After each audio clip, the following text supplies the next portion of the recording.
It was an unusual partnership, born out of necessity rather than trust.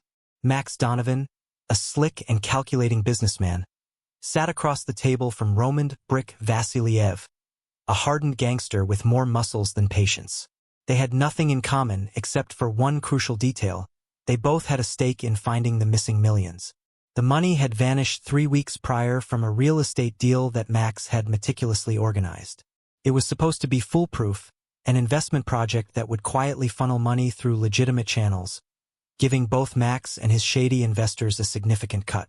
But the funds, a cool $5 million, disappeared without a trace. That's when Brick came into the picture. Unbeknownst to Max, one of the hidden investors was the Russian mob, and Brick had been sent to recover their money, by any means necessary. Sitting in a dimly lit back room of an upscale club, the tension between them was palpable. Max leaned back, cool and composed, despite the storm raging in his head. He didn't like sharing this space with a thug, but he didn't have a choice. "We need to work together on this," Max said, his voice smooth, masking his anxiety. He knew Brick could tear him apart with a single move, but he also knew that Brick needed his brains to track the money. Max was no fighter, but he understood the financial systems better than anyone. Brick stared at him for a moment, unblinking. "You screw me, I'll put you 6 feet under. Understand?" His accent was thick, his voice low and menacing. It wasn't an empty threat. Max swallowed hard but managed a nod. "We're on the same side here. Whoever took the money didn't just cross you. They crossed me too." Brick grunted, clearly unimpressed. But for now, their interests were aligned. Max had the leads, Brick had the muscle. Together, they might be able to recover what had been stolen before their enemies caught wind of their plan. The first lead took them to an abandoned warehouse on the outskirts of town. It was a place Max had used before to store documents and make deals that needed to be kept off the books. But when they arrived, it was clear they weren't alone. A sleek black car was parked out front, its engine still warm. Inside the building, the sound of hurried footsteps echoed off the concrete walls. Max held up a hand, stopping Brick in his tracks.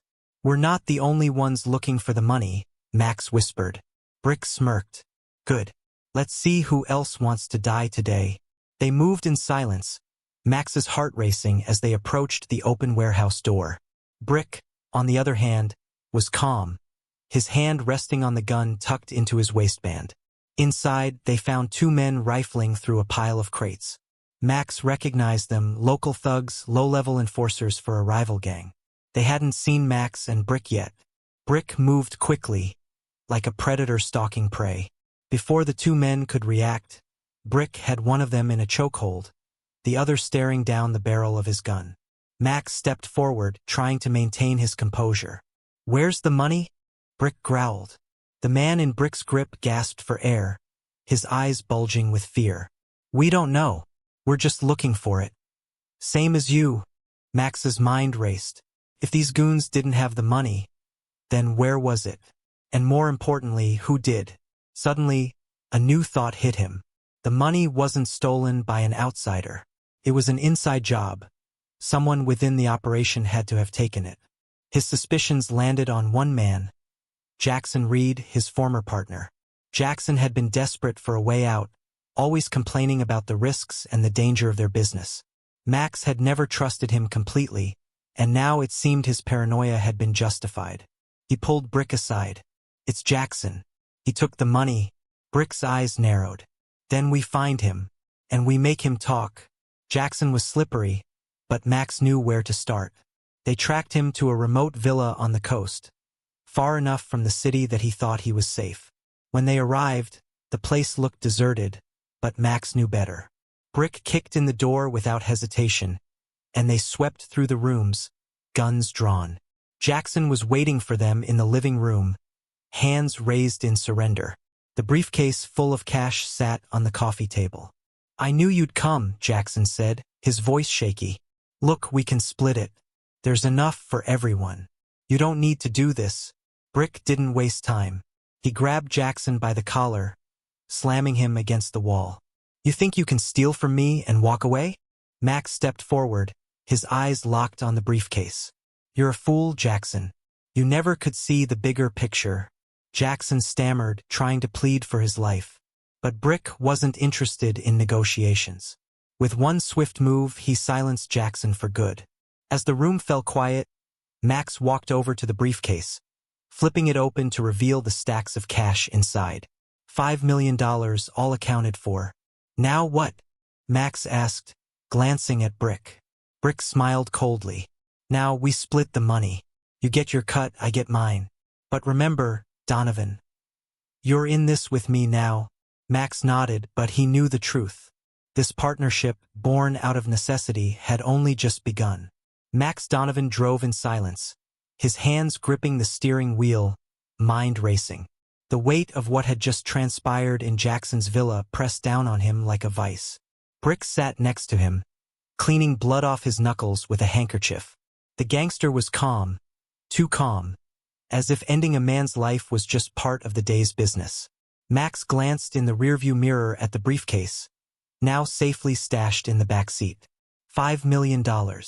But money wasn't the issue anymore. It was the company he was keeping. Max had always prided himself on being able to control any situation, whether in boardrooms or shady back alleys. But Brick was a different kind of problem. The gangster had gotten a taste of blood, and there was no telling when his appetite might turn on Max. Their partnership, uneasy from the start, now felt more like a ticking time bomb. As they drove further from the coast and back into the city, Max's mind spun with exit strategies. Brick wouldn't let him walk away with half the money. Hell, he probably wouldn't let Max walk away at all once the money was split. It was only a matter of time before Brick would decide Max was more useful dead than alive. And Max wasn't about to let that happen. Where to next? Brick asked, his voice breaking the tension-filled silence. Max thought quickly, keeping his voice steady. We need to lay low for a while. The cops will start poking around Jackson's disappearance soon. I've got a safe house in the north end, off the grid. We can regroup there. Brick gave him a hard look but nodded, seemingly satisfied for now. Max felt a flicker of relief, but it was fleeting. He knew he had to make his move soon. He wasn't going to be Brick's next victim. They reached the safe house, a nondescript building tucked away in an industrial district. Max had used it before, usually for late-night business deals that needed discretion. It was equipped with security cameras, reinforced doors, and more importantly, a secret exit Max had never told anyone about. Inside, Max set the briefcase on the table, opening it for the second time that day. The cash stared back at them, a reminder of the stakes they were playing for. So, Max began, keeping his tone casual. How do you want to do this? You take half, I take half, and we go our separate ways. Brick chuckled, his deep voice reverberating through the room. Separate ways? You really think it's that easy? We're tied together now, Donovan. This doesn't end until I say it does. Max's blood ran cold. He had expected as much, but hearing it out loud cemented the danger he was in. Brick wasn't just after money, he wanted control. And Max wasn't about to let himself be dragged down any further. Fine, Max said, masking his fear. But we should be smart about this. I've got contacts, people who can help us launder the cash so it doesn't raise any red flags. We lay low, make some investments, and come out clean on the other side. You walk away with more than just money, you get power. Brick leaned forward, intrigued but skeptical. What kind of power? Max seized the opening. You've got muscle, Brick, but you need influence. I've got connections in high places, politicians, CEOs. With this money, we could buy a piece of the city. Control it from the shadows. No more running from the law, no more scraping for scraps. You'd be untouchable. Brick's eyes glinted with interest, but Max could tell the gangster was still weighing his options. Max had to push harder. But, Max added, his voice lowering conspiratorially, it only works if we stick together. If you kill me, you'll be on your own. Sure, you'll have the money, but without the contacts and the knowledge, you'll be dead or in prison within a year. Brick didn't respond right away. He stared at Max, weighing the truth of his words. Max held his breath, hoping the promise of a bigger prize would be enough to buy him some time. Finally, Brick spoke. All right, Donovan. We play it your way. For now. Max exhaled quietly, relief flooding him. But he knew it was temporary. Brick wasn't a man to be trusted. And as soon as the gangster decided he didn't need Max anymore, it would all be over. Later that night, as Brick snored in the corner, sprawled out on a chair, Max made his move. He crept to the far wall of the safe house, where the hidden door was concealed behind a shelving unit. He had rigged the cameras earlier in the day, making sure Brick wouldn't see what was about to happen. Max eased the door open and slipped out into the alleyway, the cold night air hitting him like a splash of water. His heart raced as he made his way to a car he had stashed there days ago, just in case. He knew he had only minutes before Brick woke up and realized what had happened. The plan was simple. Take the money, disappear, and start over. He would head for the airport, get on a private flight, and be gone before sunrise. But as Max turned the corner to where the car was parked, he froze. There, leaning against the hood, was Brick. Leaving so soon, Max? Max's blood turned to ice. He hadn't heard Brick follow him. He had underestimated him, and now it was too late. Brick smiled, that cold, dangerous smile. You really thought you could outsmart me? I've been watching your every move since the minute we met. You're predictable, Donovan. Max didn't move, his mind scrambling for a way out. But there was none. Brick stepped forward, pulling his gun, the silencer already in place. You said we needed each other, right? Brick said softly. Well, you were half right. I needed you to find the money. But now, I don't. Before Max could say another word, the silenced shot rang out, echoing through the empty alleyway. Brick wiped the barrel of the gun, calmly turned around, and disappeared into the night, leaving Max's lifeless body behind, along with the dream of power that had sealed his fate. Brick Vasiliev walked through the dimly lit alleyway, the weight of what he had just done barely registering. Max Donovan was no longer a problem. The $5 million were his, and with it, the freedom to disappear. He had played the game well, making Max believe they were partners, all the while knowing the businessman was planning his own escape. But Brick didn't trust anyone. Not Max, not his own men, and certainly not the mob bosses who had sent him after the stolen money in the first place. He was tired of being the muscle, tired of cleaning up messes for people who saw him as disposable. This score was his way out. He turned the corner, heading for a black sedan idling at the end of the alley. Inside was Yuri, one of his most trusted men, or so Brick thought. As he approached, he saw Yuri light a cigarette, his face briefly illuminated in the orange glow. Brick tossed the briefcase into the back seat and slid into the passenger side. Drive, he said curtly. The car pulled away from the alley, the city lights reflecting off the rain-slicked streets. Brick leaned back, feeling the tension finally start to leave his shoulders. You got it all? Yuri asked, his voice casual. Brick smirked. Every last dollar. Donovan won't be needing it anymore. Yuri nodded, but something in his tone was off. Brick was too sharp to miss the edge in his voice, the slight pause. He turned to Yuri, his instincts flaring. What's with you? Yuri didn't look at him. Instead, he took a long drag from his cigarette and blew the smoke out slowly. I've been thinking, Brick. We've been doing this a long time. Running jobs, cracking skulls, taking orders from people who don't give a damn about us. Don't you ever wonder if it's time for a change? Brick's eyes narrowed. What are you getting at? Yuri flicked the cigarette out the window, his face hardening. I'm saying we've got $5 million sitting in the back seat, and nobody's around to claim it but us. You've always been the one calling the shots, Brick.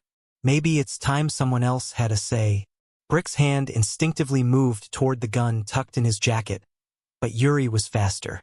The car screeched to a stop, and before Brick could react, Yuri had a gun pressed to his temple. Don't do it, Yuri warned, his voice low and deadly. We've been through a lot, but I'm not walking away from this empty-handed. Brick's pulse pounded in his ears.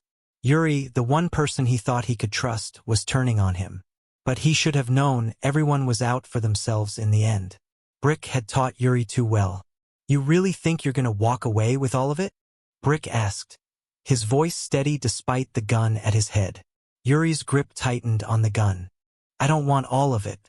Just enough to make sure I never have to take orders again. Brick's mind raced. He had to stall, to buy himself a moment to turn the situation around. All right, Yuri, let's be smart about this. We split the money 50-50. No blood, no problems. You take your cut and disappear. I'll do the same. Yuri hesitated, the offer tempting.